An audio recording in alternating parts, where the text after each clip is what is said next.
সমুদ্রের নিচে সাঁতার, তাও আবার শার্কের সাথে, এটা ছিল আমার জীবনের সেরা একটা ডাইভ।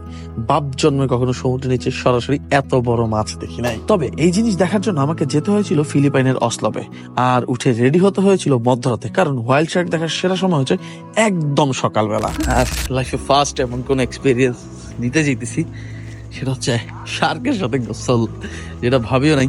তবে ফিলিপাইনে এটা খুব খুব খুব ফেমাস। তবে এই জন্য আপনার উঠতে হবে একদম ভোর রাতে। এই মধ্যরাতেই শার্ক দেখার জন্য কি পরিমাণ মানুষ সিরিয়াল দিতে হয় দেখেন।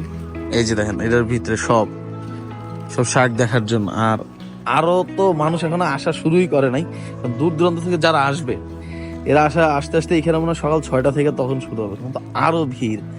সো যারা শার্ক দেখতে চান তারা আগে আগে অবশ্যই এসে পড়বেন। সবচেয়ে ভালো হয় অসলো বাইসা স্টে করলে। হোয়াইল্ড শার্ক দেখতে হলে সবাইকে সিরিয়াল দিয়ে রেজিস্ট্রেশন করতে হয়। অনলাইন রেজিস্ট্রেশনের কোনো সিস্টেম নাই, বান্দাকে নিজ দেহ নিয়ে হাজির হয়ে রেজিস্ট্রেশন করতে হয়। আর সমুদ্রে যাওয়ার আগে সবাইকে ব্রিফ করা হয় কি কি করা যাবে, কি কি করা যাবে না। এইসব বিষয়ে তারা খুবই স্ট্রিক্ট। সারা জীবন যে জিনিস ডিসকভারিতে দেখছি সেই জিনিস আজকে সরাসরি চোখের সামনে দেখতে যাইতেছি। আমি খুবই এক্সাইটেড, খুবই। দিনের প্রথম টিম হিসেবে আমরাই যাইতেছি।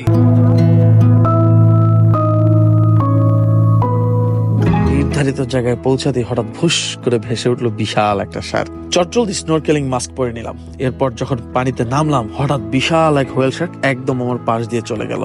মনে হচ্ছে বিশাল কোনো দানব জাস্ট গা ঘেসে চলে গেছে। এত বড় মাছ এর আগে কখনোই আমি এত সামনাসামনি দেখিনি। এই শার্ক দেখতে নামার আগে অনেক নিয়ম কানুন বলা হয়েছিল, সেখানে বারবার তারা বলে দিয়েছিল ভুলেও ফ্ল্যাশ দিয়ে যেন কেউ ছবি না তোলে, কারণ ফ্ল্যাশের আলোক ঝলকানিতে এই হোয়েল শার্কের মুড সুইং হয়ে যেতে পারে।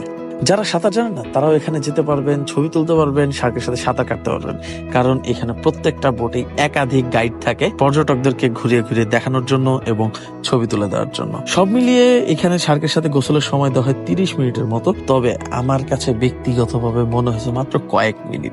এত এক্সাইটেড ছিলাম, এত লম্বা সময়টা মনে হচ্ছে কয়েক মিনিটের মধ্যে শেষ। ভয়ঙ্কর অভিজ্ঞতা ভাই, এইরকম এক্সপেরিয়েন্স লাইফে কখনো পাই নাই। Contact with his GoPro because he might have to get. জোস।